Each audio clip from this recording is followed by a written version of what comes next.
네, 저희가 오늘 행사를 준비하면서 회원 여러분들에게 안내 전화를 정말 많은 분들께 드렸어요. 그랬더니 이렇게 좋은 행사를 왜 이렇게 주중에 저녁에 해서 바쁜 시간을 내기가 어렵게 하냐, 이 얘기를 좀 많이 주셨는데요. 예, 그런데도 이렇게 와 주셔서 너무 반갑습니다. 제가 이렇게 이 자리에 선 거는요, 저 오른쪽에 지금 한가득히 뭔가를 안고 오신 일부 사회자 안진걸 소장님을 제가 소개해드리기 위해서인데요. 네, 저희가 오늘 행사는 민원연 회원의 날로 일부 윤석열 정권에서 잘린 분들, 그리고 엄청난 탄압을 받는 분들이 어떻게 언론을 탄압하고 장악하고 있는지를 생생하게 증언하는 일부 고발과, 이분은 민원연과 언론노조, 오마이TV가 함께 만드는 공영방송 노조위원장님들이 고정 출연하시는 유튜브 언론아싸의 공개방송, 이렇게 1부와 2부로 진행이 됩니다. 네, 먼저 1부 사회를 맡아주시고요. 오늘의 행사의 문을 여실 그 유명하신 거리의 전사죠. 네, 그리고 소송전의 대가이십니다. 네, 그리고 가장 중요한 직책입니다. 민원연의 이사이십니다. 안진걸 민생경제연구소 소장님을 소개하겠습니다. 네, 올라오시죠. 네, 중요한 행사가 있으면 꼭 화장실을 들려서 예쁘게 단장을 하고 오시는데요.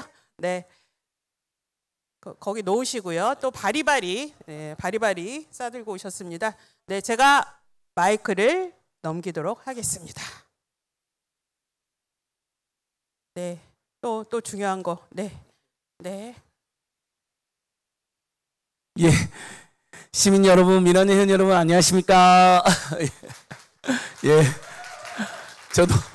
저도 민원연 회원이고, 오늘 이 탄압받고 그 잘린 분들을 다 돕고 후원회원이 되고 싶은데, 안타깝게 MBC 노조원이나 YTN, EBS, KBS 노조는 될 수가 없어서, 근데 뉴스타파는 후원회원을 받더라고요.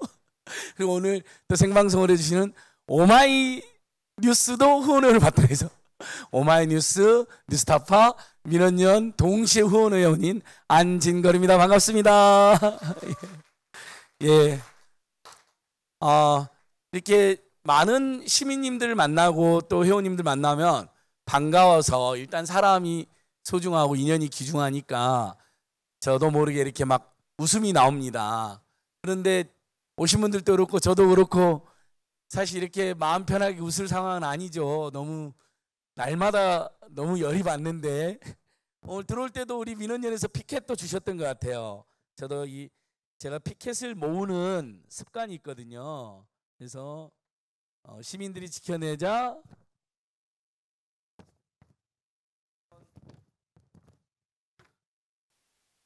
언론 장악 막아내자. 이제 이 피켓 제가 2개 챙겼잖아요. 이제 내일부터 나가는 모든 방송에서 이제 이 피켓을 또 써먹을 생각입니다.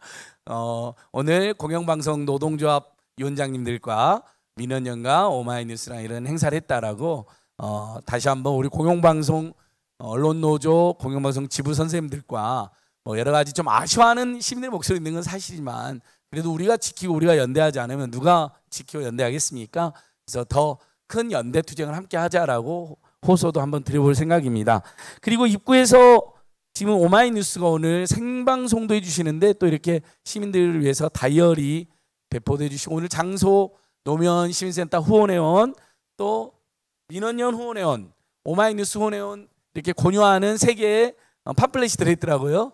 근데 제가 아까 3군데 제가 가입되어 있잖아요. 민원연, 오마이뉴스, 뉴스타파 후원회원인데, 와, 제가 노면 시민센터 후원회원도 이미 한 10년 전에 했던 것 같아요. 그래서 오늘 후원회원을 가입하는 또 주체와 관련된 모든 단체에 다행히 후원을 하고 있어가지고, 저는 추가로 할 일은 아니지만 여러분들께서 혹시 연락이 되시면 많이 관심과 후원 함께 해주면 좋겠습니다. 예, 오늘 행사 본격적으로 이제 토크에 들어가기 전에 우리 민원연 공동대표 2분, 상임대표님과 공동대표님 인사 말씀부터 들어보도록 하겠습니다. 이진순 상임대표님과 최영길 공동대표님, 이 비열하고 저열한 언론 탄압, 또 우리 언론인 괴롭히기에 대해서 두 분의 인사 말씀을 듣고 오늘 행사를 계속 시작하도록 하겠습니다. 여러분 큰 박수로 이진순 상임대표님과 최은길 공동대표님을 환영해 주십시오.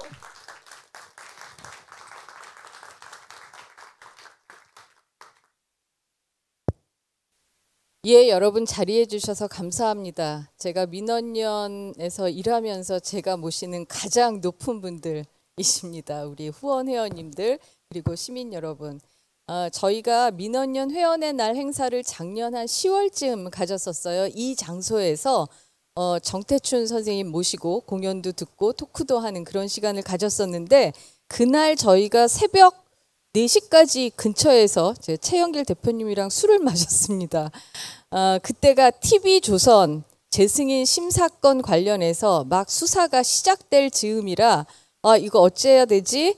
앞으로 어떻게 마음을 먹어야 되지? 그런 얘기를 나눴었습니다. 그게 시발이었죠. 그리고 나서 같은 건으로 말도 안 되게 여러 가지 억지를 부리면서 같은 건으로 우리 한상혁 방송통신위원장님 면직되셨고 그리고 방통위원들 여러 공영방송 이사장 그리고 지금 KBS 사장까지 해임이 되고 뭐 하루가 멀다 하고 저희는 자고 나면 새로운 뉴스가 계속 저희 방에 공유가 되는데 뭐 KBS, YTN, 뭐 뉴스타파는 물론이고요. 매일매일 압수수색 당하고 있습니다.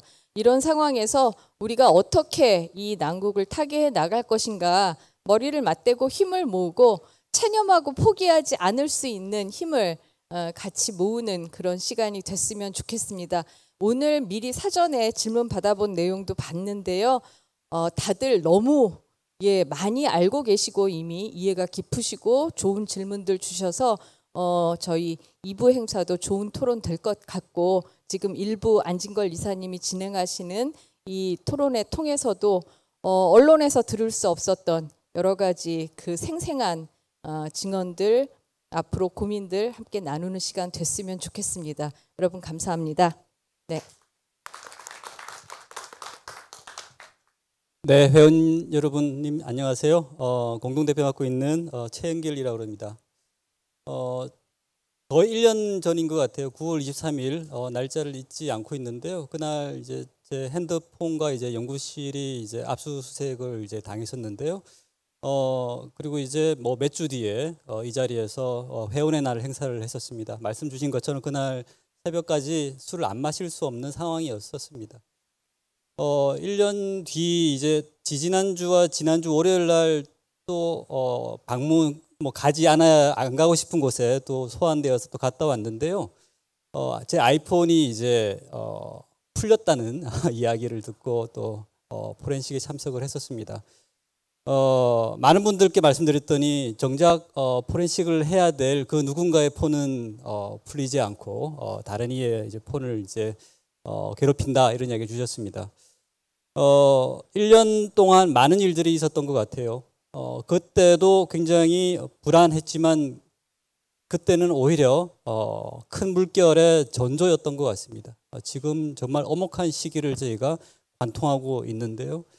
그 관통의 주인공들 어떻게 보면 피해자일 수도 있고요. 어떻게 보면 역사의 증인들이라고도 할 수 있을 것 같습니다. 그분들을 오늘 모시고 회원 여러분들과 함께 그 현장을 같이 할 수 있어서 큰 의미가 있다 생각이 됩니다.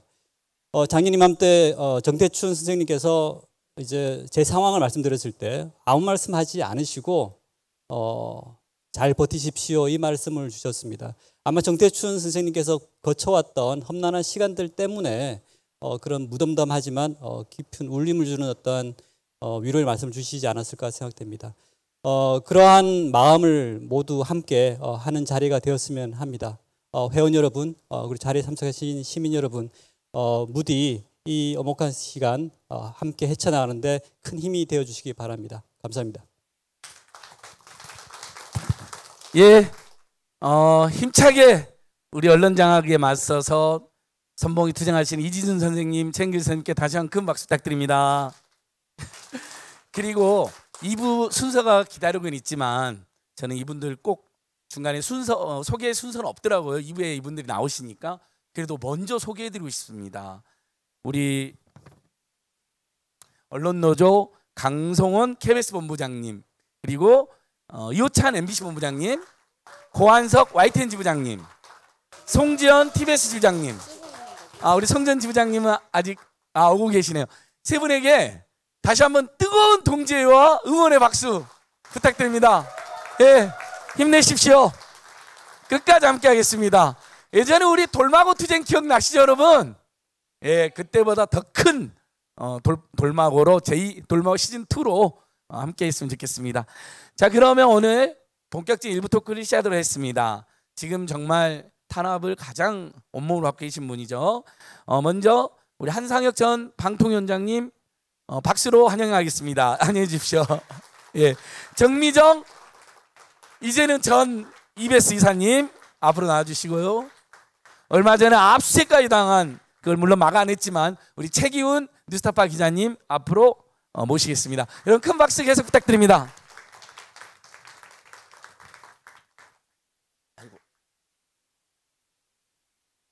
예, 세 분, 한상혁 위원장부터 이렇게 세 분이 간단하게 먼저 소개 자연스럽게 하시면 좋을 것 같습니다.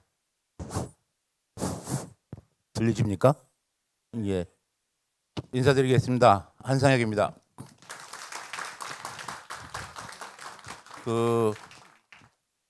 제가 민원연사 공동대표를 하다가 사임을 하고 그리고 방송통신위원회 위원장으로 갔습니다. 민원연의 활동을 했던 것들이 방통위원장이 되는데 작용을 하지 않았을까? 이거는 공지의 사실인 것 같다는 생각이 들고요. 근데 잘리는 과정에서 또 민원연 경력이 크게 작용을 했습니다.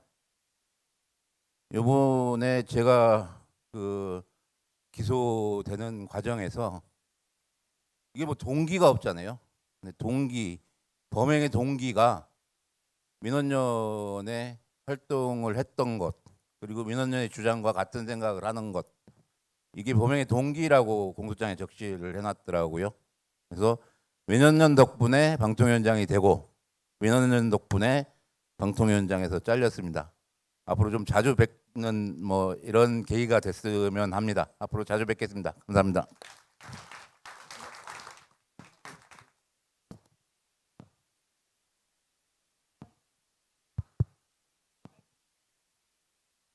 나요? 네. 저는 옆에 분을 자르기 위해서 만들어진 사건에 근처에 있다가 함께 잘리게 되었습니다. EBS 이사로 있다가 잘린 정미정입니다. 반갑습니다. 예, 최기훈 기자님께서도. 네, 저는 뉴스타파에서 기자로 일하고 있는 최기훈입니다. 반갑습니다.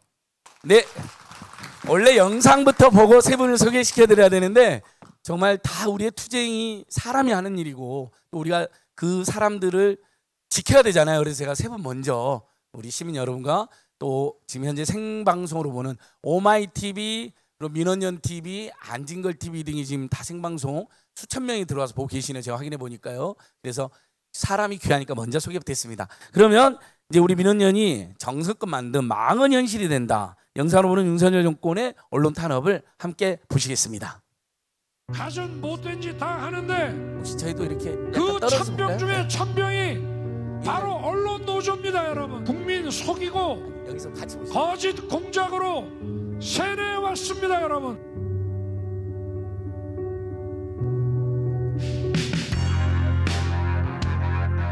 누가 보아도 정치적으로 좀 편향돼 있는 건 사실입니다. 많이 편향돼 있죠.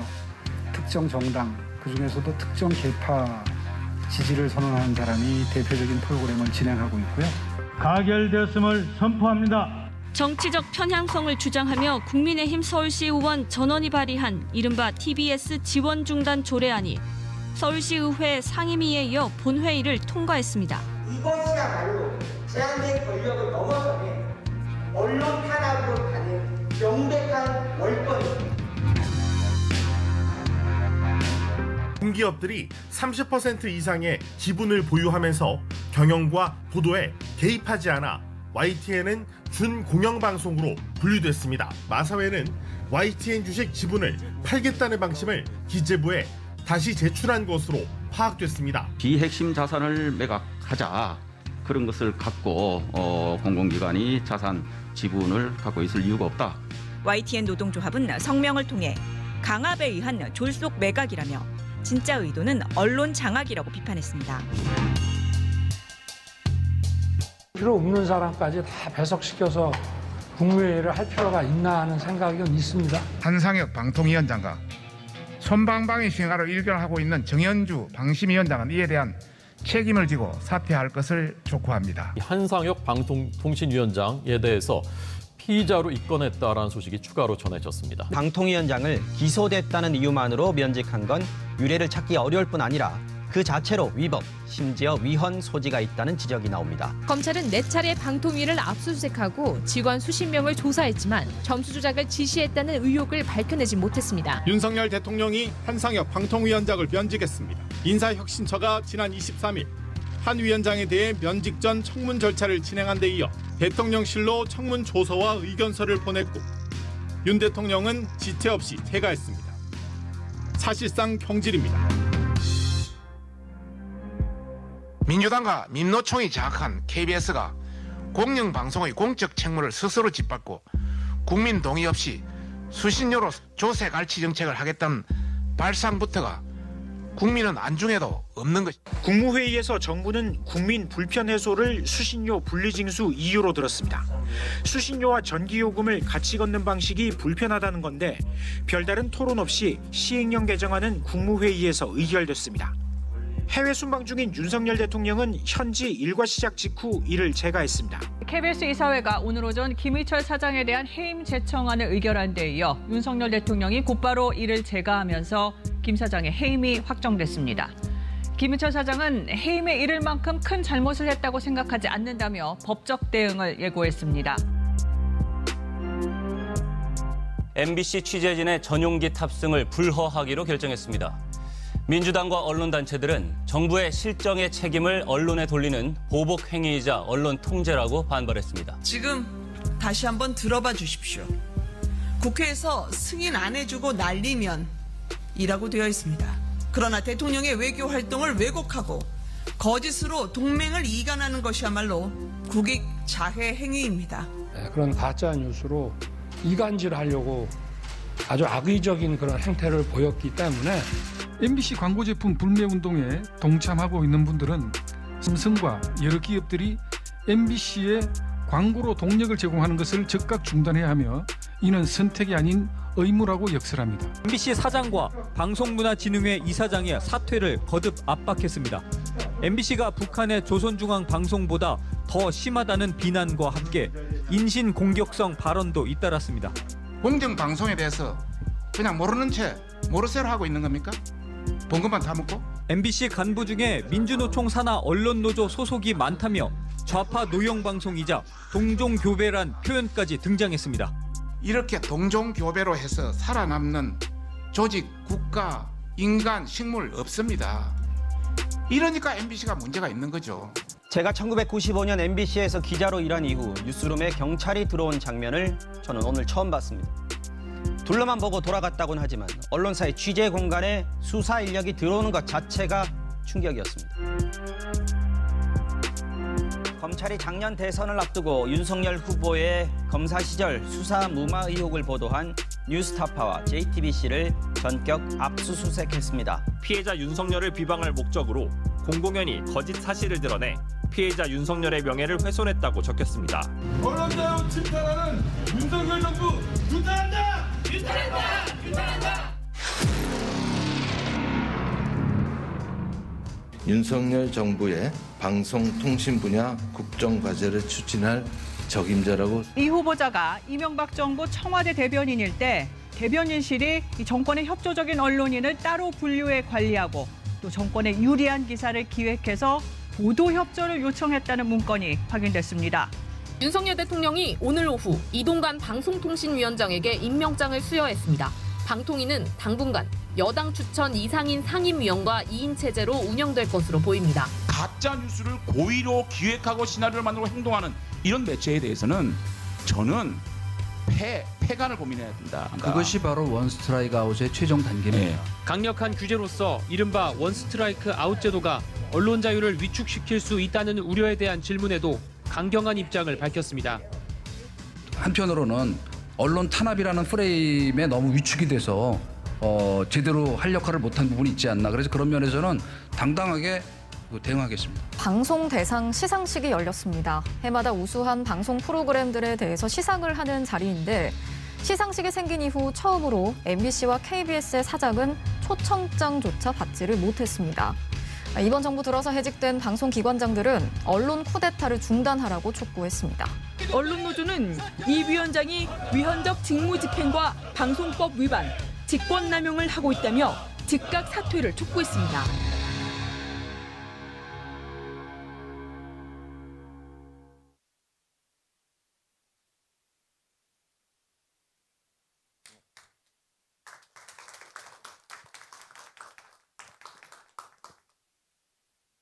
네, 여러분 민원연이 너무 잘 만들었는데 아니 저기 방송의 질은 매우 높은데 이렇게 열이 받죠? 예, 정말 피가 끓는 심정으로 쳐다봤습니다. 예, 반드시 이자들 이 언론 탄압과 방송 장악 이 불법적으로 위헌적으로 자행하는 자들 반드시 여러분 똑똑히 기억했다가 반드시 대들로 심판하고 불같이 몰아내는 날이 저는 분명 올 거라고 생각합니다. 예, 방송에서 보신 것처럼 이 세 분이 지금 가장 언론 탄압 많이 받는 분들인데요. 일단 바로 이제 이야기를 시작해서 결국 두 분 특히 한상혁 위원장과 정미자님께서는 TV조선 재승인 심사 관련으로 지금 이 공경에 처해 있는데 제가 민원연 이산하위원으로 활동하면서 또 그때 민생경제연구소 조선일보가 너무 많은 문제가 있어서 조선일보만 그동안 한 30번 고발한 것 같거든요. 네, 윤석열 대통령하고 방상훈 사장이 비밀 독대를 한 적이 있습니다. 2018년 겨울쯤에. 그 다음부터 수사가 전혀 안 되더라고요. 그 전에 좀 수사가 되다가 뭐 이런 일도 있어서 당시에 TV조선에 대해서는 국민들이나 많은 시민들이 또 우리 방통위의 대처가 오히려 미흡하다라고 제가 비판했던 기억이 나는데 그 미흡한 대처 꼭 필요한 조치를 했을 것 같은데 그거로 이렇게 구속까지 우리 위원장이 되실 뻔했는데 두 분께서 그 사건 다시 한번 말씀 좀 해주시면 좋을 것 같아요. 예, 지금 안진걸 사회자님께서 말씀하신 것처럼 제가 방통위원장 하면서 제일 힘들었던 게 TV조선 재승인 종편 재승인과 관련해 가지고 여기 계신 분들이 막 집중적으로 비난을 퍼붓는 게 제일 힘들었습니다, 사실. 나름 여러 가지 판단을 하고 생각을 하고 그리고 공정하게 일 처리를 했다고 생각을 했는데 뭐 결과적으로 지금 우리 정미정 이사도 그렇고 저도 기소돼 있는 상황인데요. 이 검찰의 용어대로 얘기를 하면 사건 자체가 크게 두 묶음입니다. 하나는 현장에서의 그들의 언어로 조작. 그 조작이라는 단어를 어떻게 다른 단어로 교체를 해볼까 저희 변호인들하고 심각하게 고민을 했었어요. 수정, 정정 뭐 이런 얘기를 했었는데 어찌 됐거나 그들은 현장에서 조작했다고 주장을 하고 있는 거고 그다음에 저에 대한 혐의는 조작한 사실을 알고도 아무런 조치를 하지 않았다는 거 하나 하고 그리고 조작한 사실을 알면서도 그렇지 않다고 거짓말했다는 내용이 핵심입니다. 이렇게 크게 두 묶음으로 나눌 수 있고 그래서 일단 저는 일관되게 이 심사위원회가 독립적으로 운영이 되고 투명하고 공개적으로 운영이 될 수 있도록 최대한 보장하려고 노력을 했다. 따라서 검찰이 공소를 제기한 사실에 대해서는 전혀 인정할 수 없다. 이런 얘기를 했고요. 영장 심사 과정에서도 뭐 상당히 막 PT를 1시간 반 정도? 1시간인가 1시간 반 정도 프레젠테이션을 검찰에서 했어요. 처음에는 와 이거 자칫하다가 쉽게 왔는데 자칫하다가 구속될 수 있겠다는 위기의식을 현장에서 느꼈었어요. 근데 다행히 재판장께서 주요 혐의 사실에 다툼의 소지가 있다라는 이유, 그러니까 굉장히 이례적인 이유로 영장을 기각을 했습니다. 그래서 지금 재판 과정에서 다투고 있고요. 저는 그렇고 그리고 현장에서 검찰의 용어로 조작이라고 얘기를 하고 있는데 저는 그렇지 않을 거라고 생각을 하고 그 부분은 우리 정미정 이사께서 그 말씀을 해주시는 게 필요할 것 같다는 생각이 듭니다. 예, 정미정 이사님께서는 당시 심사위원으로 참여한 것으로 또 고초를 겪고 계시는데 그 과정을 또 간단하게 설명해 주시면 좋을 것 같습니다.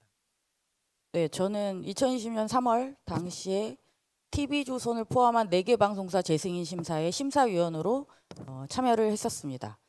당시 심사는 뭐라고 할까요? 기억나는 게 거의 없을 정도로 아무 무리 없이 진행됐던 그냥 보통의 평범한 심사였습니다.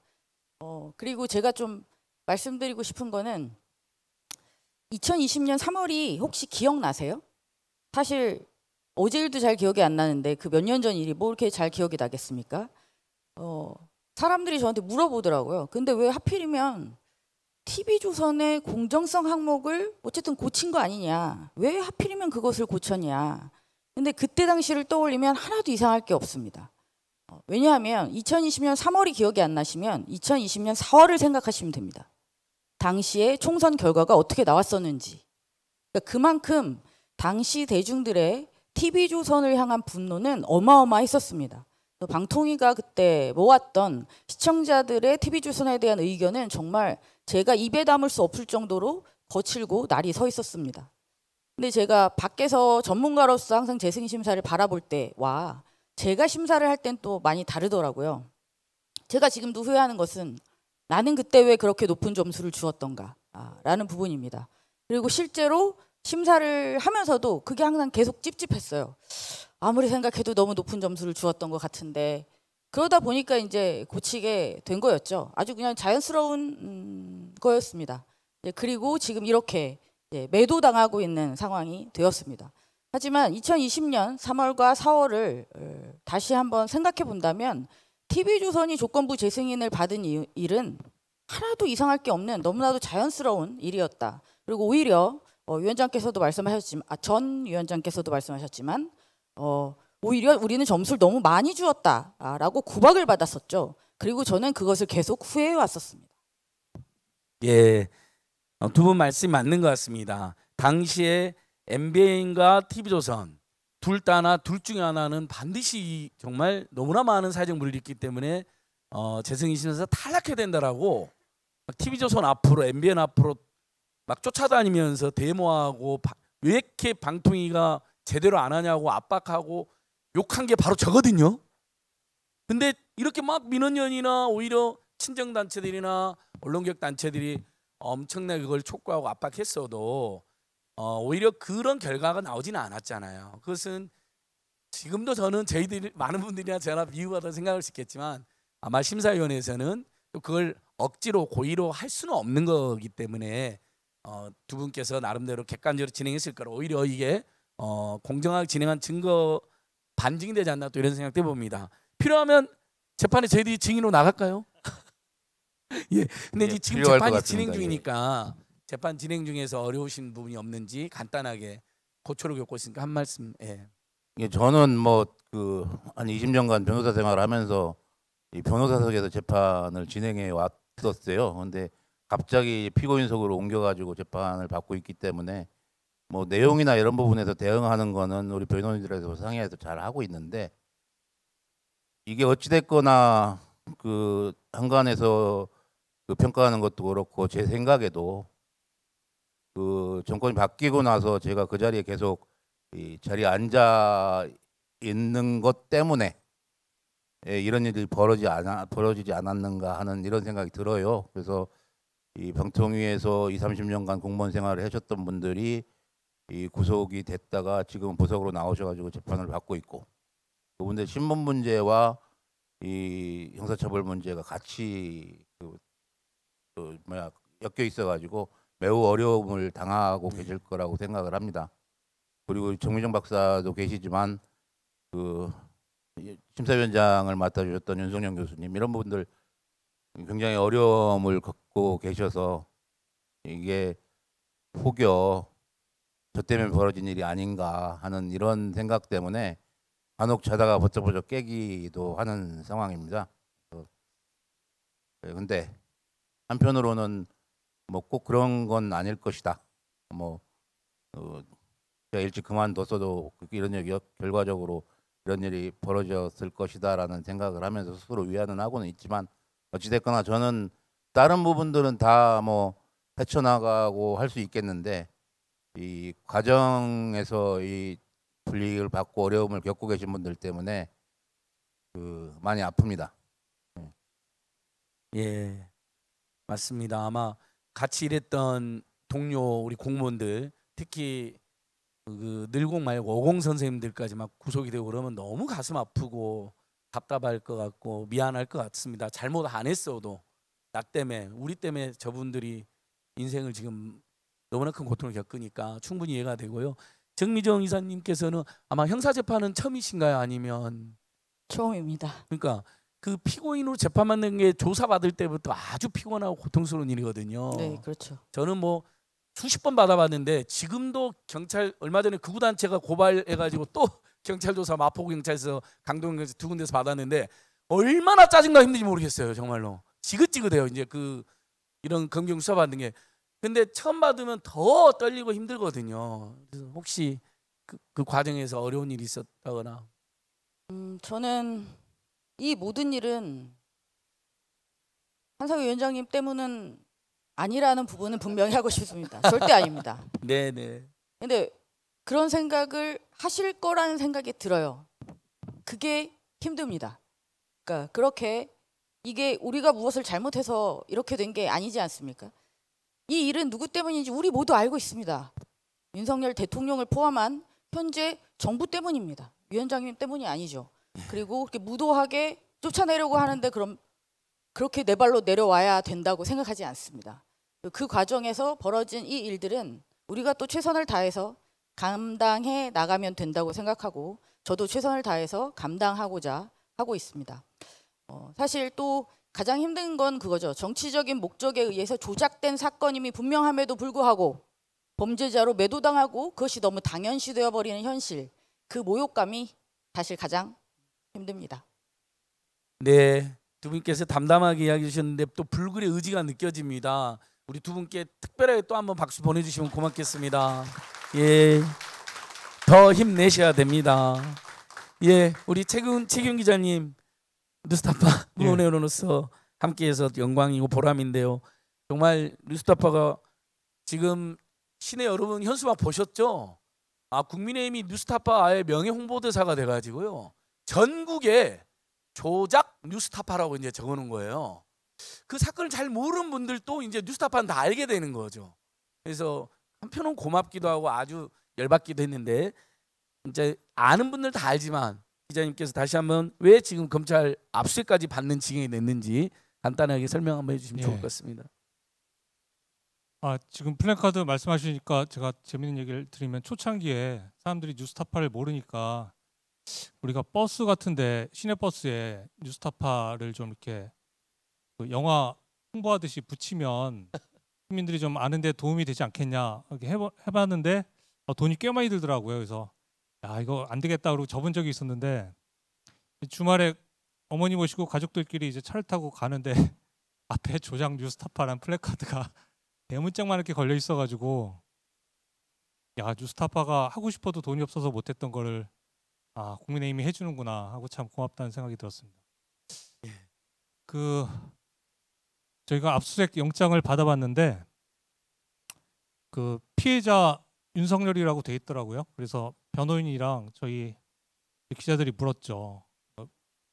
이거 윤석열이 원한 거냐? 왜냐면 피해자가 원해야지만 처벌할 수 있는 죄니까 명예훼손은.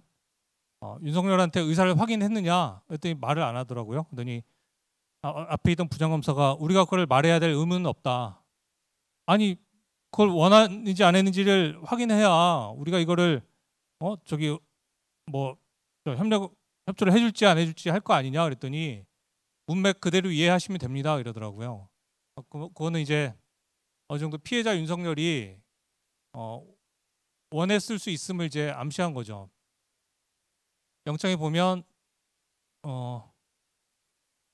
피해자 윤석열을 비방할 목적으로 허위 사실을 이용하여 정보통신망상을 이용해서 이제 명예를 훼손했다. 이게 저희가 갖고 있는 혐의고 거기에 플러스 아시다시피 신양림 씨가 이제 김만배 씨와 금전 거래를 한 것을 이제 확인하기 위한 목적이 또 추가가 돼 있고요. 그런 부분이 압수수색이 돼 있습니다. 근데 지금 드는 생각은 이 사태가 벌어진 것이 이제 9월 1일 날 신양림 씨가 김만배 씨와 이제 책을 이제 1,650만 원에 1억 6,500 1억 금액이 하도 커서 기억이 안 나는데. 네. 예. 그게 나오면서 이제 시끄러워진 거잖아요. 근데 사실 이 보도는 2022년 대선 3일 전 3월 6일에 나갔는데 1년 반이나 지났죠. 근데 그 당시에는 아무 문제 제기가 없다가 신양림 씨의 금전거래 사실이 알려진 후에 갑자기 저희 보도가 허위 인터뷰를 조작한 이제 가짜 뉴스가 된 겁니다. 그리고 이제 금전거래가 밝혀지는 순간 저희가 명예를 훼손했다는 거죠. 그러니까 그 전까지는 피해자 윤석열이 명예를 훼손당하지 않았다고 생각했는지 모르겠는데 아무 무슨 언론중재위나 아무런 뭐 소송이나 아무것도 없다가 갑자기 또 한 가지는 지금 피해자가 대통령이잖아요. 더구나 검사 출신이고 검찰이 압수수색을 들어왔는데 지금 압수수색 들어온 검사들이 전부 다 후배 검사들이고 지휘하는 사람이 법무부 장관 뭐 오른팔이나 마찬가지고 그러니까 우리나라에서 가장 큰 권력을 가진 사람이 명예훼손을 당했다고 해서 피하의 모든 권력기관을 총동원해서 직원 50명에 불과한 인터넷 언론사를 지금 박살내고 있는 거죠. 뭐 예상 질문에 있어서 아직 말씀 안 하셨는데 제가 먼저 끄집어냈는데 뉴스타파가 가해자고 저쪽이 피해자라고 하는데 어떻게 보면은 지금 골리앗이 다윗한테 너희가 가해자다라고 하고 있는 것과 마찬가지 상황이라고 생각이 들고요. 권력은 유한하다고 생각합니다. 막강한 권력도 4년 후에 어떻게 될지 모르고 또 연장이 된다 한들 10년 이상을 가지 못하는 것이 권력이라는 것을 우리는 이렇게 봐왔고요. 그 10년 이상 많은 사람들이 투쟁으로 또 시민 여러분들의 노력으로 지켜오려고 했던 언론 자유를 그렇게 없던 것처럼 막무가내로 되돌릴 수는 없다고 생각합니다. 이게 역사가 그동안 우리한테 가르쳐왔던 가르쳐온 진리라고 생각하고요. 네, 그 국민의힘이 뉴스타파를 엄청 홍보를 해주고요. 그 다음에 뉴스타파 보도가 조작 허위라고 하는 바람에 그 뉴스타파가 다시 올린 72분 녹취록 전문을 많은 국민들이 지금 다시 듣고 있거든요. 저도 방송 때문에 다 들어봤는데 그건 절대 허위가 아니고 조작도 아닙니다. 인터뷰가 실제 있었잖아요. 사담처럼 72분간 나눴고 거기 보면 핵심은 윤석열이 대장동 불법 부실 대출의 브로커인 조우영을 봐주는데 주도적으로 관여했다는 거 그건 전혀 과장도 아니잖아요. 그래서 뉴스타파 보도 너무 정당했다 다시 한번 생각하고 우리 여러분 뉴스타파에도 큰 박수 한번 부탁드립니다. 예. 가해자가 아니라 피해자 한상희 위원장님께서는 그동안 또 언론 탄압 변호사도 많이 했으니까 뉴스타파까지 압수수색당하면서 너무 성질이 났었을 것 같아요. 또 법제인으로서 어떠셨어요? 그러니까 대본에는 없지만 여쭤봅니다. 제가 나서서라도 좀 했으면 좋겠는데 제가 아직 변호사 등록을 못 해가지고 지금 변호사 했으면 제일 먼저 변론하고 싶으셨을 것 같아요. 예. 그렇습니다. 저기 세 분 이제 말씀 쭉 들어봤는데요. 우리 민원연에서 뽑은 회원님들과 시민들이 뽑은 윤석열 정부의 황당한 언론 탄압 사건 1, 2, 3가 있더라고요. 그러니까 최악 사건이죠. 베스트가 아니라 최악의 사건 3위를 한번 보도록 하겠습니다. 뒤에 지금 나오네요. 자, 1위 이동관.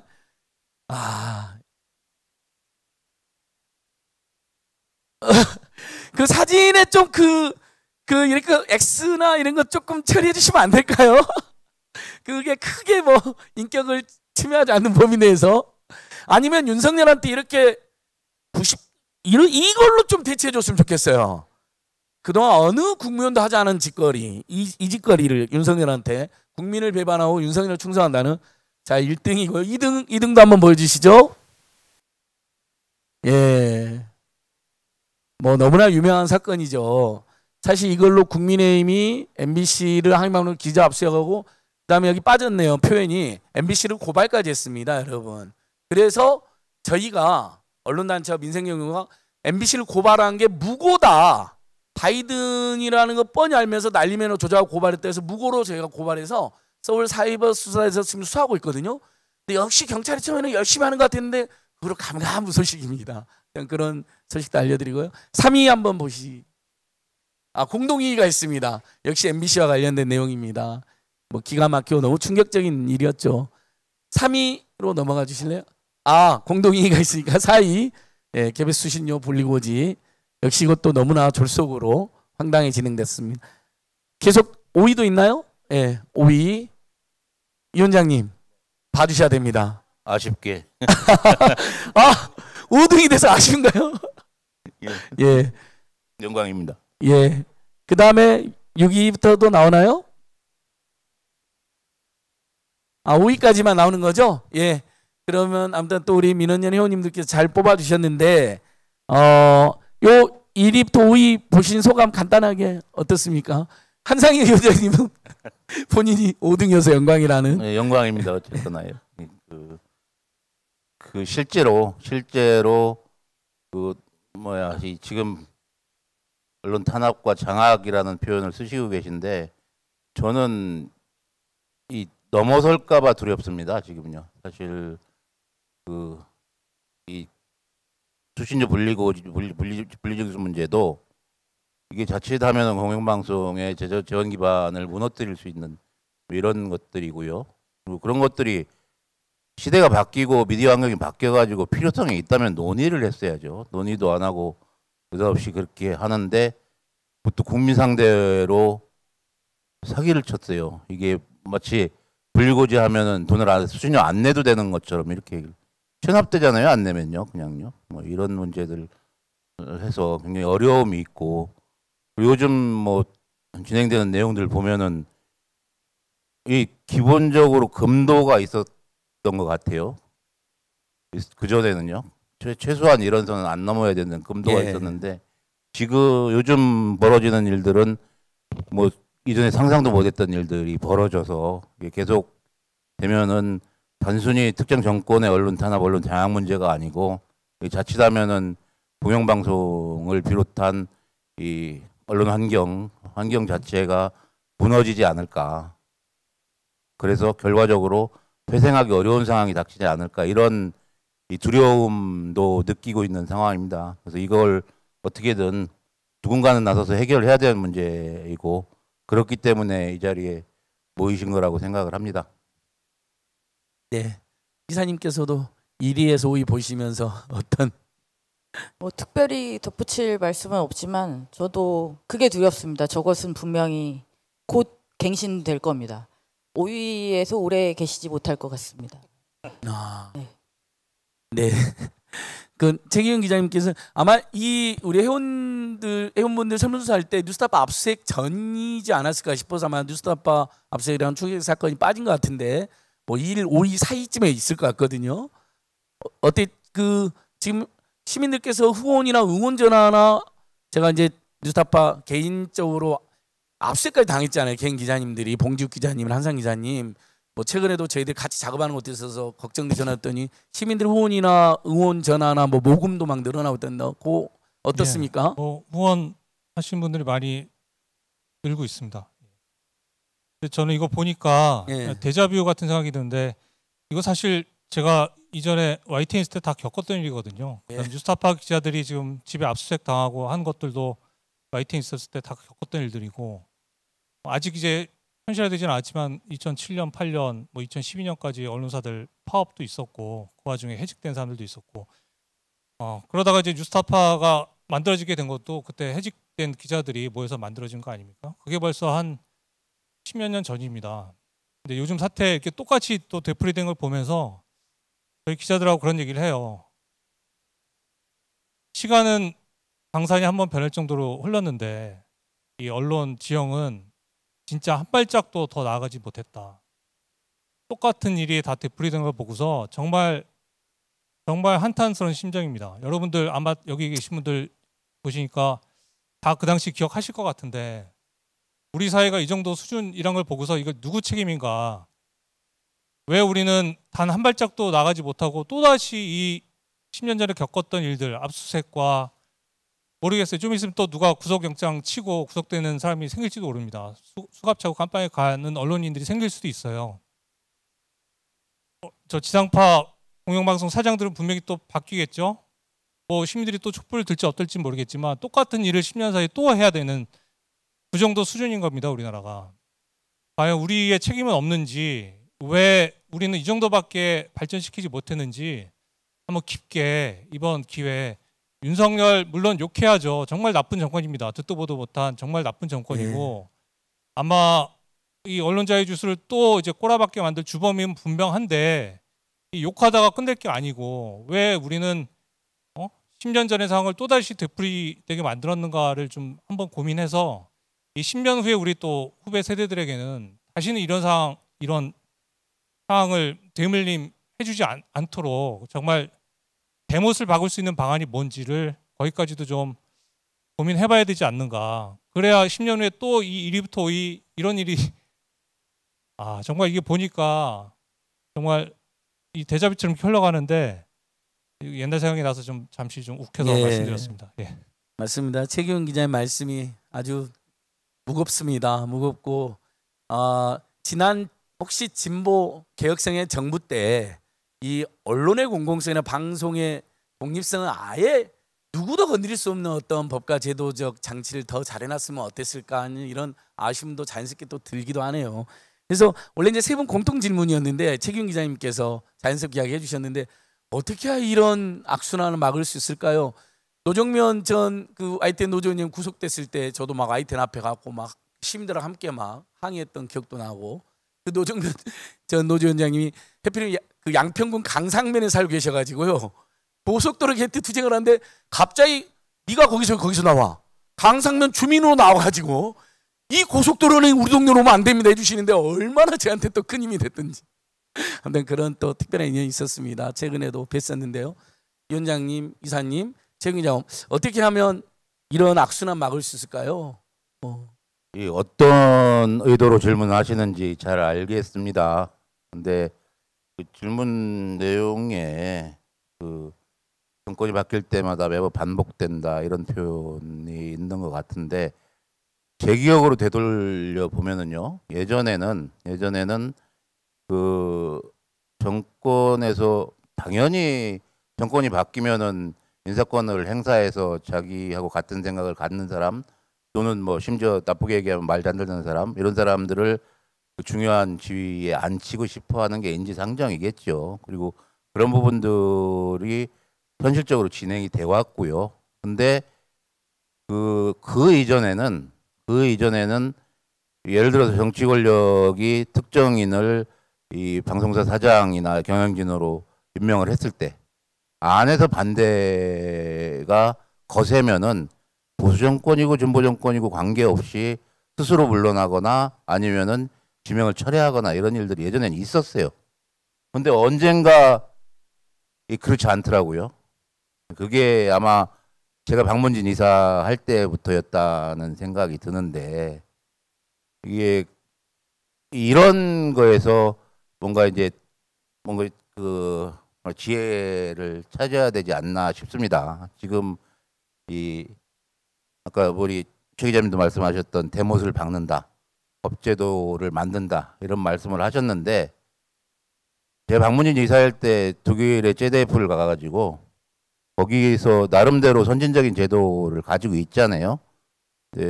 거기는 정치적 외압이 없느냐 했더니 그들 말로 그렇지 않다고 표현을 하더라고요. 그래서 그리고 저는 개인적으로 그런 생각도 해요. 우리 사회에서 선출 권력 말고 누가 뭐랄까 방송사든 이런 공적 책임을 맡는 단체나 방송사에 뭐 임원진을 구성하는 역할을 할 수 있을 것인가? 이 대표성이 있는 사람이 마땅치 않은 생각도 들고요. 이게 그래서 한간에서 얘기되고 있는 그 정치적 후견주의를 극복을 하기 위한 제도들을 마련해야 된다. 원칙적으로 동감을 하지만 현실적으로 가능한 일인가 싶은 생각도 들고요. 두 번째로 그것만 가지고 해결이 될 건가 이런 생각도 사실 합니다. 그래서 꼼꼼하게 고민을 해야 된다고 보여져요.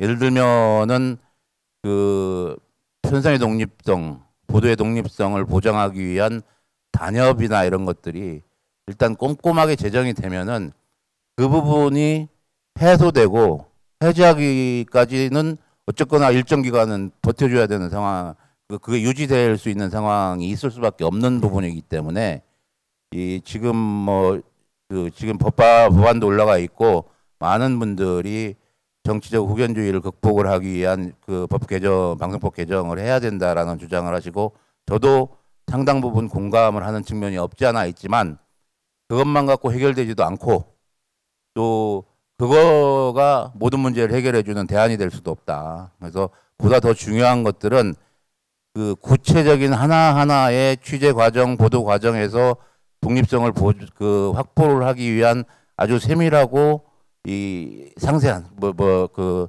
디테일한 이러한 제도적 장치들을 그 현장에서 만들어 나가는 것들이 더 필요하다. 그것을 다른 표현으로 하면은 내적 자율성을 확보할 수 있는 제도들을 고민을 하고 만들어 나가는 것이 필요할 것이다. 이런 생각을 저는 개인적으로 많이 합니다. 근데 제가 항상 이런 얘기를 하면은 이 일부에서 얘기하고 있는 정치적 후견주의를 극복하자는 거에 대해서 반대 의견을 낸다라는 오해를 받을까봐 이 가급적이면 자제를 하지만 물론 제가 개인적으로 생각하기에는 그 형식적으로 제도화된 뭐 이런 지금 방송법 개정이나 이런 것보다 현장에서 구체적으로 독립성을 확보하기 위한 내적 자율성을 확보하기 위한 구체적인 제도들을 마련하는 것들이 더 중요한 것이 아닌가 이런 생각은 개인적으로 하고 있습니다.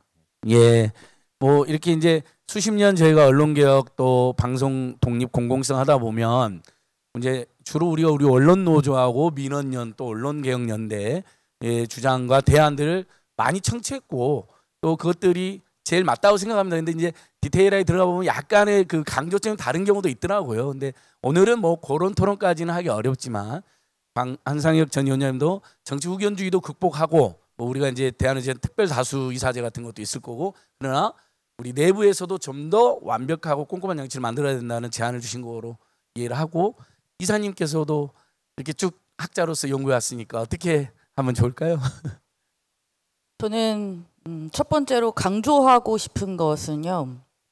그런 생각을 저도 가끔씩 합니다. KBS의 보도를 보면서 이런 생각을 해요.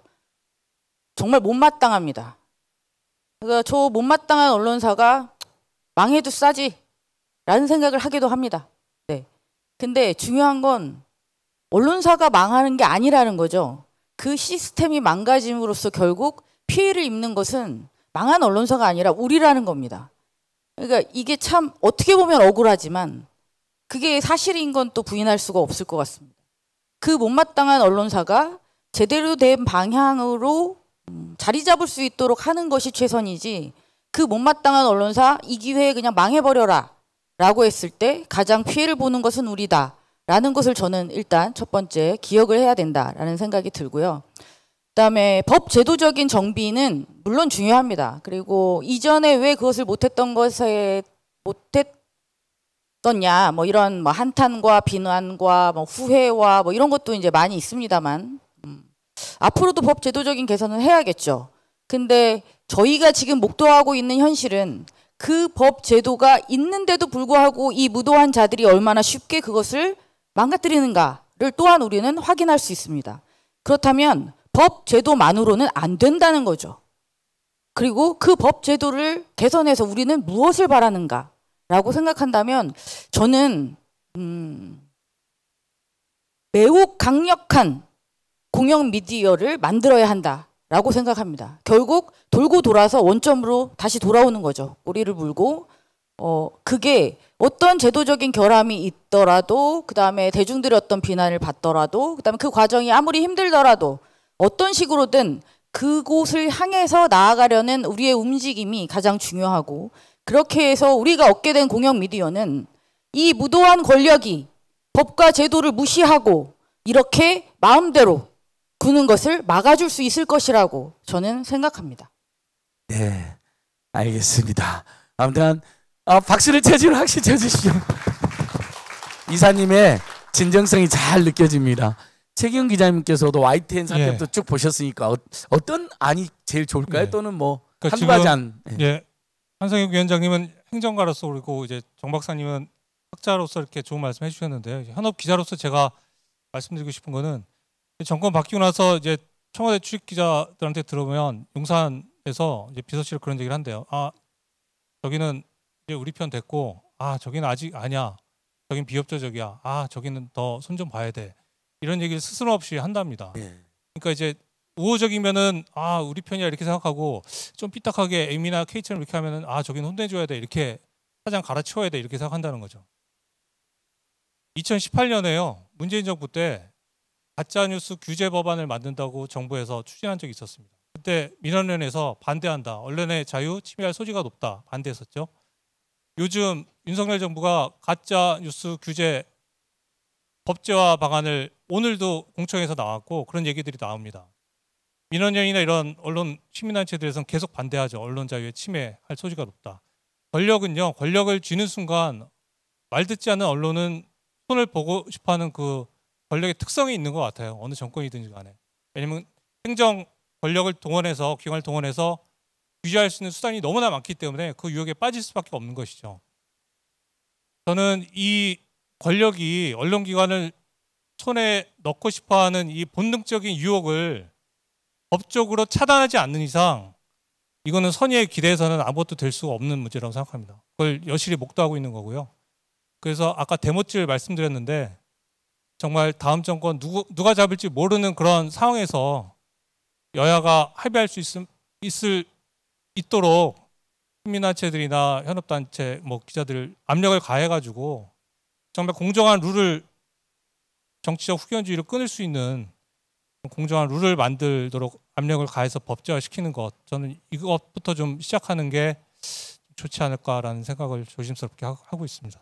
예, 세 분의 말씀 종합하면 사실은 이제 법, 제도, 사람, 권력, 그다음에 내부의 꼼꼼한 규율과 어떤 장치를 다 저희가 동시에 추진해야 되지 않나 이런 생각을 해봅니다. 시간이 많이 이제 좀 흘러갔습니다. 그래서 마무리해야 될 것 같은데요. 뒤에 이제 오윤혜 가수님 공연도 있고 우리 특히 지금 현장에서 가장 고통받고 또 일선에서 싸우고 계시는 우리 공영방송 노조위원장님도 오셨으니까 그분들 이야기가 더 중요한 것 같습니다. 그래서 다 뒤에 몇 가지 더 있는데 다 정리하고요. 마지막으로 우리 민원회 회원들이면 시민들께 하고 싶은 말씀 짧게 여러분들께서 위원장님 그리고 이사님 그 오마이TV랑 지금 안진걸TV에 생중계 되고 있잖아요. 항의가 많이 있었습니다. 이동관 얼굴에 블랙바 하지 않은 것에 대한 아주 심각한 항의가 있었다. 우리 앞으로 꼭 그리고 방통위의 이제 문재인 정부 때 역할에 대해서도 아쉽다라는 지적도 솔직하게 있었습니다. 위원장님 앞에 두고 말씀드리긴 좀 죄송했지만 지금 어쨌든 여기 현재 못 오신 오마이TV랑 안진걸TV 등 보시는 분들 의견도 기중해서 제가 잠시 소개해드렸습니다. 위원장님 이렇게 순서도 한 말씀 마무리 말씀해 주시죠. 예, 경청해 주셔서 감사드리고요. 아까도 말씀을 드렸지만 심각한 상황입니다. 이게 단순히 이 정권에서 가까운 자들로 하여금 언론의 경영진을 장악을 하고 이러는 정도를 넘어서서 공영방송의 시스템 자체가 붕괴될 가능성이 있어 보인다. 이것이 가장 중요하고요. 그렇게 되면은 뭔가 공적인 목소리를 내줄 매체가 없어지는 거 아니겠습니까? 그런 거는 결국은 피해는 시민들, 국민들이 볼 수밖에 없는 문제라고 생각을 합니다. 그래서 지금 여기 계신 분들, 그리고 민원연 회원분들, 그리고 시민분들, 국민들 모두 이런 심각성에 대해서 다시 한번 생각을 해보셔야 된다라는 생각이 들어서 간곡하게 부탁을 드립니다.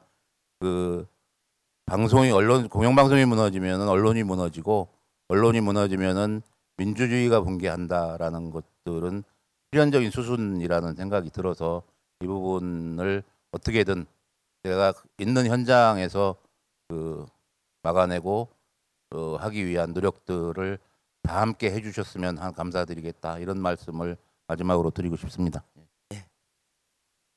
박사님께서도. 요즘 무빙이라는 드라마가 되게 인기가 있던데요. 네. 저는 그 드라마는 못 봤고 예전에 웹툰을 봤었습니다. 그 웹툰을 보고 제가 가장 많이 가슴 아픈 판타지라고 느꼈던 건 그거였어요. 아이들을 지키는 어른들이 있는 세상. 아주 단순하지만 너무 어려운 일이죠. 저는 교육방송 이사였기 때문에 특히 좀 그런 문제에 관심이 많습니다. 학교에서 선생님들이 죽고 아이들이 죽고 그리고 서로 다 다치고 심지어 학교 밖으로 나간 아이들은 속수무책으로 또 그렇게 망가져 가고 있습니다. 네, 이 모든 것들을 뭐 방송사 하나가 어떻게 해결할 수 있다고 생각하지 않습니다. 근데 우리나라에는 교육 전문 공영방송이 있습니다. 저는 EBS가 제 할 일을 할 수 있어야 된다고 보거든요. 근데 지금과 같은 구조에서 그나마 분리징수가 되어버렸지만 아주 작은 수신료에 결국은 교육부에서 내주는 돈으로 그렇게 하는 한 칠판강의의 보조적인 역할을 뛰어넘을 수가 없습니다. 지금 우리 아이들과 우리 부모님들과 우리 선생님들과 이 무너져가는 이 아픈 세상을 조금이라도 도울 수 있으려면 제가 아까도 말씀드렸던 공영방송, 공영미디어 여기에는 이제 뉴스타파와 같은 공영미디어가 당연히 포함되어야 된다고 생각하고요. 그리고 저는 특히 교육 전문 공영방송인 EBS가 자리를 잡았으면 하는 바람을 가지고 있습니다. 불러주셔서 영광이었습니다. 예, 박사님 감사합니다. EBS 이사 출신이기 때문에 EBS 이야기도 잘 해주신 것 같습니다. 재기훈 기자님 말씀.